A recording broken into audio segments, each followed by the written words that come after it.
beautiful morning. Yeah, but know what? Okay, so I think I figured out who Satoshi is. Satoshi is John Wick. Feel like John Wick with a stick. Obviously, no one's ever gonna know because, his net worth is already probably more valuable than Elon Musk. And the reason why he'll never reveal himself is that his life will certainly be in peril. I mean, even the balls and the guts of a Michael Saylor, who I think is actually probably the most important person on the planet right now, the patron saint of Bitcoin. Shout out to Patrick and the Patrick podcast.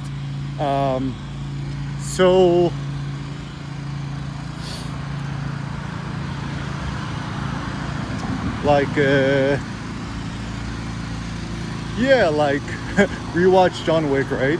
So you know the scenes in which they have this alternate universe where they just use the gold coins? To me, that's like Bitcoin, right? It's like, you want access to the club, put in a Bitcoin, right? You put in a gold coin, aka Bitcoin. You want a coin? Wrap up this assassin chick and make sure she don't leave.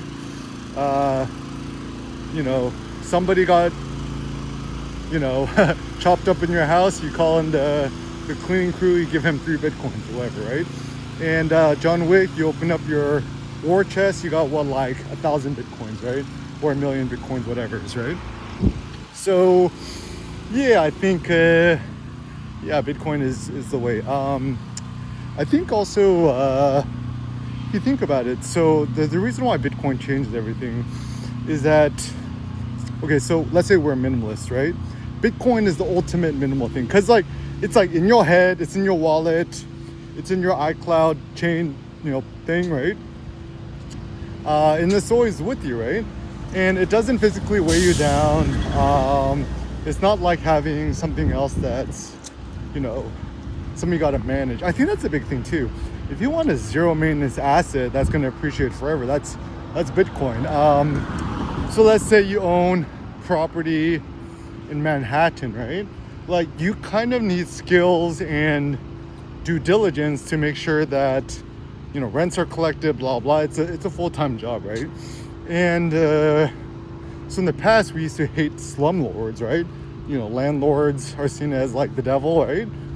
But on the contrary, landlord allowed them, right? Assuming they're not some evil, super evil megacorp, or just like mom and pops who, they're just trying to pay their mortgage or whatever they owe on it, right?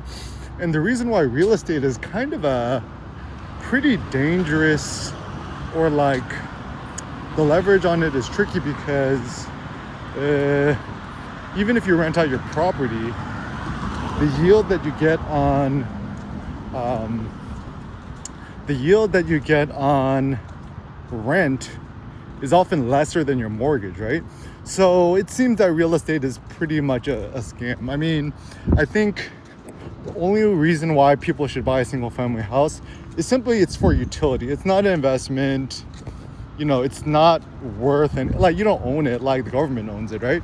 And if you think about taxes, like even a 1%, 1.05% tax on like a $1.5 million home, and was a house insurance or whatever, right? Which is essentially like an indirect tax, also maintenance, right?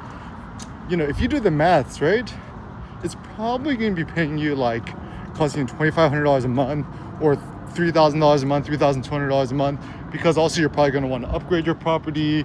You're probably going to want to fix things up. So that these things could be considered indirect taxes, right?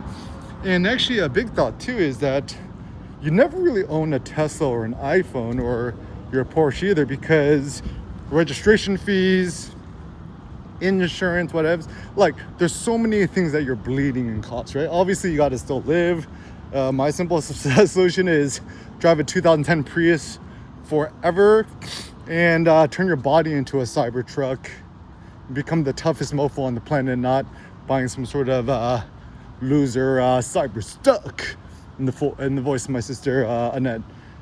And so like, for a digital nomad, like, shout out to my friend Todd Hada, a Bitcoin is like property that's, weightless, invisible, but it's immortal, indestructible, and it's the topic at everyone's hands. Like even Cindy's mom, right? You know, Vietnam or first generation Vietnamese lady, right? She knew what Bitcoin is. She could pronounce it in her quote broken Vietnamese English, and even the Vietnamese community is talking about it, which is a good sign, right? But everyone still says it's too risky or volatile. I'm like, no, it's not. It's people conflate risk and volatility because it goes up and goes down. That doesn't mean that it's risky, right? It's like saying a roller coaster is risky, right? Like, because it goes up and it goes down, right? Like, it's what makes it fun, right? And actually, the better way to think about it is it's high energy, it's high voltage, and it's kind of like nuclear power. It's the promise of essentially free, unlimited energy for the human race forever. But the reason that a lot of people don't like it is, you know, I think it's too much propaganda from these fake environmentalists. And like, you know, for example, let's think of a Bitcoin like electricity. Is electricity good for the human race? Obviously it is. Anybody who says it is not is anti-human, right? And even a thing that was shocking to me, I didn't really know, right? I mean, obviously tailpipe emissions are bad for the planet, but if for some reason we 100% banned petroleum oil, right? Yes, 95% of humanity would just starve to death. Yeah, even the funny thought, when you call a Tesla maintenance person car, it's not a Tesla they pull up in. They pull up in like some sort of Ford transit vehicle, right? And I think owning property, maybe it's like self-ownership.